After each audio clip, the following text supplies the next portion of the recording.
Berjumpa lagi dengan saya dalam ibadah online Immanuel Asimelokat kita yang tercinta. Apa kabar saudaraku sekalian? Ada sukacita? Puji Tuhan. Doa kami senantiasa saudaraku sekalian dalam keadaan sehat walafiat tanpa kekurangan suatu apapun. Amin. Baiklah saudaraku sekalian, sekedar informasi, kita sudah memulai ibadah seperti biasa lagi. Dan bagi saudara-saudara yang ingin bergabung dengan kami, saudara bisa daftar seminggu sebelum kebaktian. Dengan syarat kita harus mematuhi protokol yang diadakan oleh pemerintah, yaitu pakai masker, jaga jarak, bawa token ya, jangan lupa tokennya, dan bawa sanitizer untuk diri kita sendiri, dengan sering-sering membersihkan tangan agar kita tetap keadaan bebas kuman. Dan saya rasa itulah informasi untuk ibadah, seperti ibadah bersama di Immanuel. Dan untuk mempersingkat waktu saudaraku sekalian, marilah kita siapkan hati kita untuk mendengar firman Tuhan hari ini. Kiranya firman Tuhan hari ini bisa menjadi berkat bagi kita semua.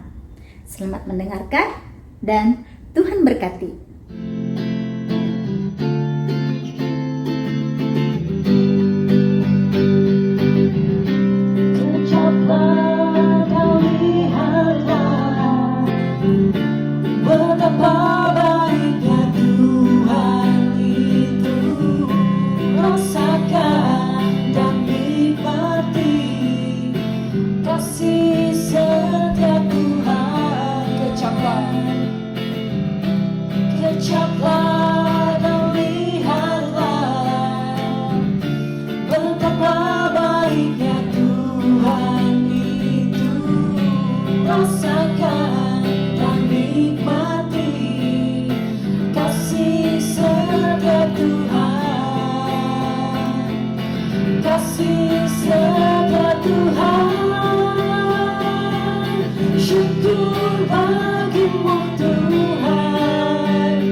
Shalom saudara, dimanapun saudara berada, senang sekali bisa bertemu kembali.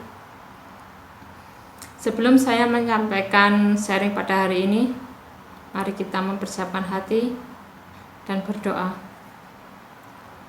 Tuhan Yesus yang baik, kami mengucap syukur ya Tuhan buat kesempatan pada hari ini untuk kami mendengarkan firman-Mu.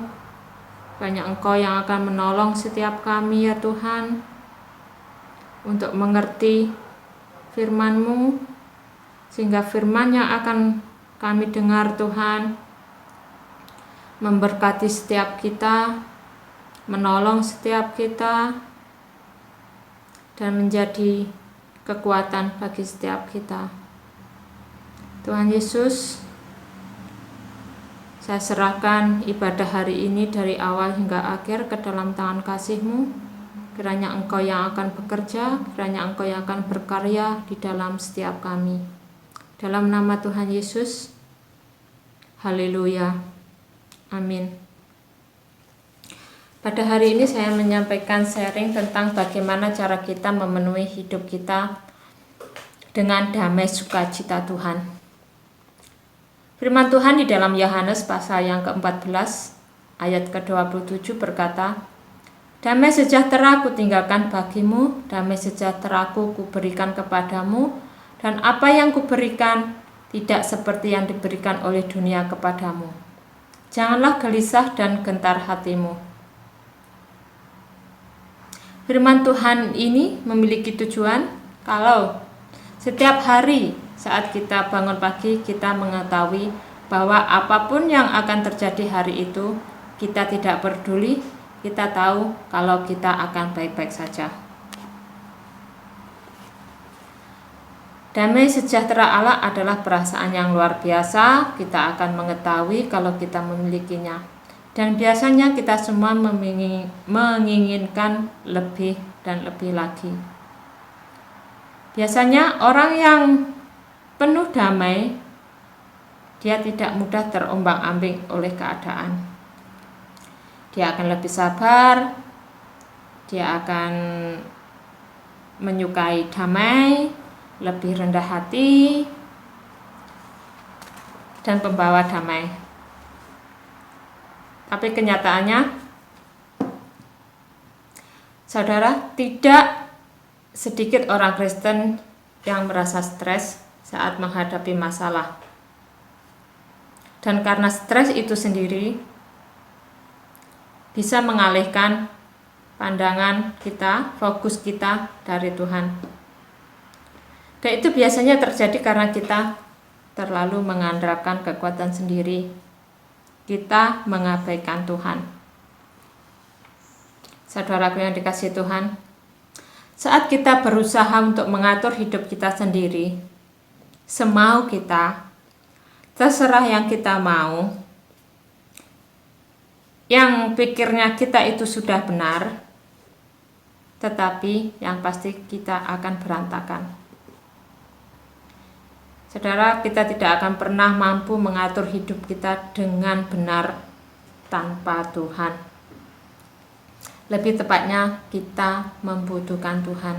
Kita perlu hikmat, kita perlu kuasa Tuhan, kita perlu kasih-Nya, kita perlu kehendak Tuhan untuk bisa hidup damai. Saudara, Tuhan Yesus sangat mengasihi kita dan Dia mau yang terbaik bagi kita. Tapi kita perlu untuk percaya dan mempercayai penuh kalau itu benar. Terkadang memang sulit untuk menaruh kepercayaan sepenuhnya kepada rencana Tuhan. Baru saudara ketahui, itulah iman untuk percaya penuh. Ketika kita memberi ruang bagi Yesus, Dia memberi kita salah satu hadiah yang terbesar, yaitu damai sejahtera. Seperti yang difirmankannya di Yohanes 14:27 tadi. Tuhan Yesus memberi kita kedamaian yang berbeda. Firman-Nya di Filipi pasal 4 ayat ke-7 berkata, "Damai sejahtera Allah yang melampaui segala akal akan memelihara hati dan pikiranmu dalam Kristus Yesus. Artinya, kita sudah memiliki damai walau tidak ada alasan untuk kita merasa damai atau kita harus damai. Sedangkan kadang kita dalam posisi, dalam keadaan di sekeliling kita kacau, kita dalam masalah atau kita tidak baik. Tetapi kita mengalami kedamaian yang tak bisa kita katakan dengan kata-kata. Dan damai yang seperti itu hanya kita bisa dapatkan dari Yesus, Sang Raja Damai, yaitu melalui persekutuan kita dengannya, yaitu membaca firman-Nya, merenungkan, memiliki hubungan intim, serta melakukan firman Tuhan. Saudara, perlu kita ketahui ada ruang di dalam hati kita yang kosong. Dan ruang yang kosong tersebut hanya bisa diisi oleh Tuhan Yesus. Saudara, mari kita isi hati kita yang selama ini terisi oleh kekhawatiran, kesedihan, kecemasan, atau ketakutan. Perlu saudara ketahui lagi hal-hal yang sebenarnya itu tidak penting. Mari kita undang Yesus, mari kita undang Roh Kudus untuk memenuhinya. Kita tidak bisa menyembunyikan atau menghindari perasaan tersebut yang sebenarnya. Perasaan-perasaan cemas tentang banyak hal, termasuk cemas tentang keuangan kita, tentang karir, tentang pekerjaan, tentang orang tua, tentang keluarga, bahkan jadwal-jadwal kita atau pelayanan kita. Saudara, mari kita buka hati kita, terbuka sama Tuhan, mengizinkan diri kita untuk mengevaluasi diri tentang perasaan-perasaan yang membuat kita cemas. Mari kita akui semuanya. Apapun itu, kita harus melepaskannya. Kita harus menyerahkan, kita harus percayakan sama Tuhan Yesus. Saudara, inilah satu-satunya cara untuk memiliki damai yang sesungguhnya.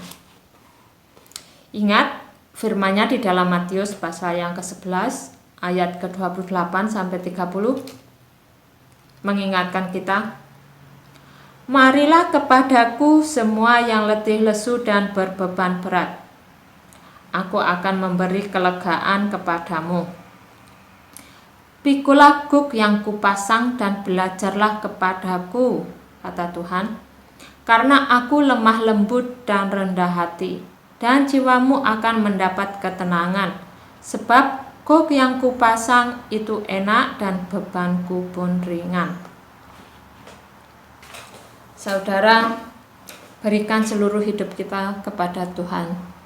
Fokus pada diri sendiri, fokus pada rencana Tuhan atas hidup kita. Hindari untuk terlalu ikut campur atas hidup orang lain. Setiap kita memiliki proses yang berbeda-beda. Saat kita mau berserah pada Tuhan, kita juga pasti akan memiliki kedamaian dalam menghadapi tekanan hidup. Kita mampu bertahan. Amsal pasal yang ketiga ayat yang ke-5 sampai ke-6 berkata, "Percayalah kepada Tuhan dengan segenap hatimu dan janganlah bersandar kepada pengertianmu sendiri. Akuilah Dia dalam segala lakumu, maka Ia akan meluruskan jalanmu." Amin. Di sini saya memberikan kesimpulan, kedamaian yang tak tergoyahkan datangnya hanya dari mengenal Tuhan Yesus dan mempercayainya. Mempercayai dalam setiap detil kehidupan kita seperti domba dalam perawatan yang baik. Di dalam Mika pasal yang ke-5 ayat yang ke-4 berbicara, maka ia akan bertindak dan akan menggembalakan mereka dalam kekuatan Tuhan, dalam kemegahan nama Tuhan Allahnya. Mereka akan tinggal tetap, sebab sekarang ia menjadi besar sampai ke ujung bumi. Apapun yang kita hadapi dan alami, kita tetap dalam pengawasan Tuhan. Walaupun kita tidak melihatnya, kita merasa aman. Saudara, damai Tuhan tersedia bagi semua orang. Kita cuma perlu merendahkan diri, rendah hati, dan mengizinkan Tuhan mengerjakan bagiannya, menyertai kita, memenuhi kita, dan menjalankan kehidupan kita sehari-hari. Kita tidak dirancang untuk memikul beban dunia, tapi cuma Tuhan yang bisa. Saudaraku yang dikasihi Tuhan, pertanyaannya, apakah keluarga kita dan hati kita penuh dengan damai sukacita? Bagaimana cara kita memenuhinya? Apakah ada ruang hati kita yang merasa cemas dan takut? Menurut kita, apa yang Tuhan ingin kita lakukan untuk menunjukkan kepadanya bahwa kita telah berserah kepadanya, bahkan dari hidup kita yang tidak menyebabkan kita khawatir? Saudara, kedamaian yang melampaui pengetahuan dimulai hanya dengan Tuhan Yesus. Mulailah untuk membuat perdamaian dengan pencipta kita.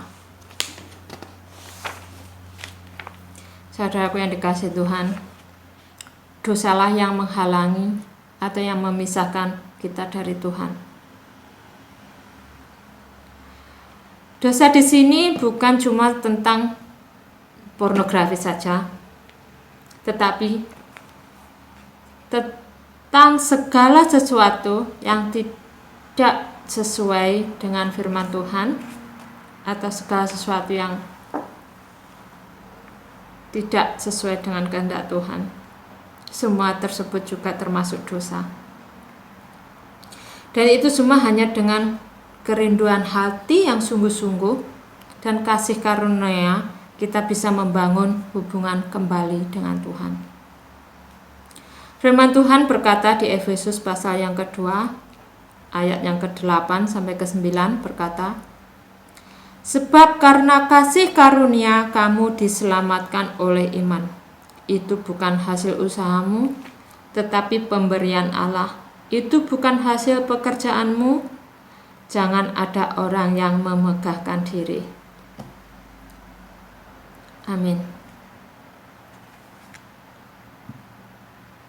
Mari kita berdoa. Tuhan Yesus, terima kasih firman-Mu sudah hamba-Mu sampaikan. Walaupun hamba-Mu sudah berhenti menyampaikannya, hamba-Mu percaya Engkau yang akan meneruskannya melalui Roh Kudus-Mu ke dalam setiap hidup kami. Tuhan, terima kasih buat kasih karunia keselamatan yang Engkau berikan buat kami. Terima kasih buat damai sejahtera yang Engkau berikan bagi kami. Tuhan, kami percaya firman-Mu ialah iya dan amin. Tolong kami untuk selalu berpegang pada firman-Mu. Tolong kami untuk terus rajin, bersemangat, bersekutu dan membaca firman-Mu ya Tuhan. Karena hanya firman-Mu lah yang bisa menjadi pelita dan terang bagi kami, serta kekuatan bagi kami dalam menghadapi setiap goncangan dan tekanan dalam perjalanan hidup kami. Engkau juga yang akan menolong kami untuk menjadikan kami pembawa damai dimanapun kami berada. Tuhan, terima kasih. Di dalam nama Tuhan Yesus kami berdoa dan mengucap syukur. Haleluya. Amin. Sudah, mari kita siap roti dan cawan ini dan kita akan ambil penyucian suci bersama-sama. Sebelum itu kita minta berkat Tuhan. Bapa, berkati roti dan cawan ini Tuhan. Kami mohon Tuhan bahwa saat kita ambil penyucian suci bersama-sama, Tuhan Kau selalu beri kita suatu peringatan tentang kasih-Mu. Terima kasih Bapa, dalam nama Tuhan Yesus kami berdoa. Amin. Roti ini melambangkan tubuh Yesus. Sudah, mari kita makan roti ini bersama-sama dan kita ingat tentang kasih Tuhan yang Dia sudah beri kepada kita semua. Mari kita makan roti ini bersama-sama. Dan kemudian Yesus memberi cawan ini kepada murid-muridnya. Dia katakan, ambil dan minum, dan inilah darahku. Sudah, oleh kerana bilu-bilu Tuhan Yesus Kristus, kita dapat kesembuhan. Mari kita percaya dalam mujizat Tuhan, Tuhan akan sembuhkan kita. Mari kita minum cawan ini bersama-sama. Terima kasih Bapa buat saat ini. Terima kasih buat berkat-Mu. Di dalam nama Tuhan Yesus kami berdoa. Amin. Saudaraku sekalian, memberikan suatu persembahan adalah merupakan suatu ibadah. Bagi saudaraku sekalian masih diberkati dan ingin memberkati, saudara bisa scan QR code. Dan bagi saudara juga yang membutuhkan dukungan doa, saudara bisa scan QR code dan kami semua siap membantu saudara. Baiklah saudaraku sekalian, sampai jumpa di lain kesempatan. Selamat berhari Minggu dan Tuhan berkati.